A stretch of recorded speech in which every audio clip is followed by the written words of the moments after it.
So today I'll be talking about the finasteride dividend, a topic which is not much discussed because to many it is an abstract thing, but nonetheless it is as important to take care of your hair loss due to androgenic alopecia in early adulthood if you wish to reap the finasteride dividend. We'll talk about it a little later, and we'll also talk about how you can retain the hair on your head, how you can maximize the potential of the minimal dose of finasteride while cutting out all the side effects that you so often hear of. So hang on.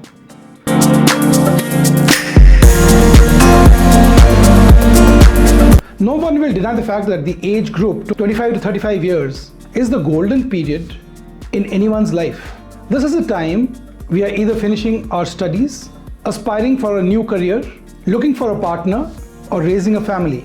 It is so very unfortunate that hair loss due to androgenic alopecia occurs at the same time, 25 to 35 years of age. And it takes away from all the fun. Rather than enjoying these wonderful years, rather than giving the best you can to your career, to your studies, and to your family, you are merely counting the hair in the wash basin, feeling dejected, having a sense of low self-esteem at the workplace, in your relationship, and so many other myriad ways where you need confidence, self-esteem, and belief in self to build a wonderful career for yourself, to build a wonderful relationship for yourself. And this is denied to you because of the ravages of androgenic alopecia, and because you fall prey, because you're gullible, you fall prey to fly-by-night operators, people who discourage you from the proper line of treatment, people who are there to sell you costly magic lotions and potions.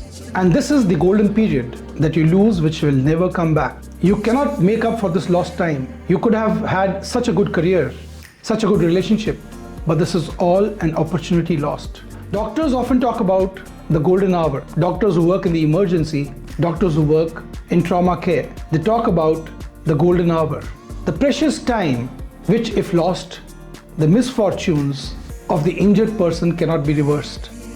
This is a crucial period, and it is also applicable in hair loss due to androgenic alopecia. And since this is a cosmetic thing, nobody talks about too much. Not much literature delves into the golden period in which you can save your hair when you're suffering from androgenic alopecia. If in this period you do not get the correct treatment, there is no way you can meet your future goals and objectives as far as keeping a head full of hair is concerned, even if you have a strong family history of male pattern baldness. So there is no reversal of fortunes if you miss this golden period, this period when you should have been on DHT blockers. But we get carried away. We get carried away by big talk, by aggressive media marketing, because we are gullible at this age. We cling to the last straw. We take commercial advice very seriously.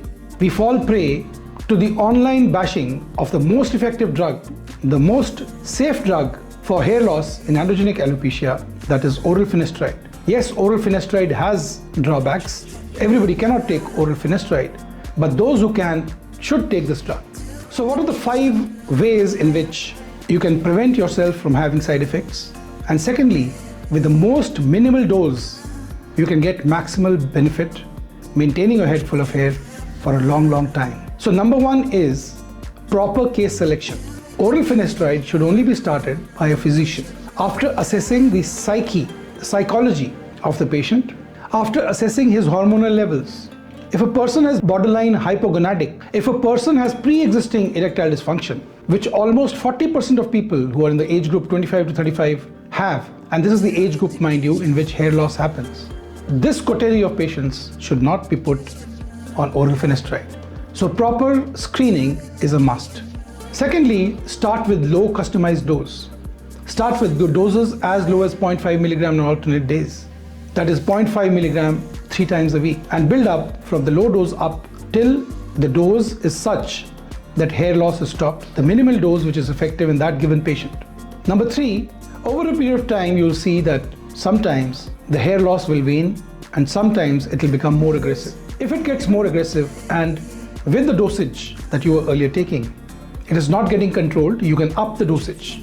Still, if this dosage is insufficient to control your hair loss, you can supercharge your protocol by once a week dutasteride 0.5 milligram in place of finasteride for that day.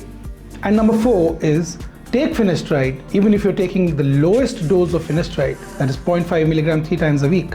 Take it late at night. As I have said in an earlier video, the peak concentration, the peak blood concentration of finasteride should coincide with the androgen surge which happens early morning. So therefore you have to take it late at night for it to be most effective.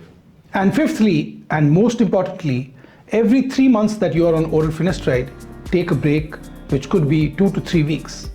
And if you think at any given time that your hair loss is stabilizing, the gene is switching off, which usually happens between 35 to 45 years of age, please increase these periods of finasteride so you are exposed to the minimal amount of dosage. Finasteride does not build up in your body. There will come a time when you have stopped finasteride for a month and there is no hair loss. That is a time you should consult your doctor and he will guide you whether you should completely quit finasteride or not. So these are the points I thought I'll share with you. Thank you for watching again. If you have any questions, I'll be happy to answer. Please subscribe. Your encouragement keeps this channel going.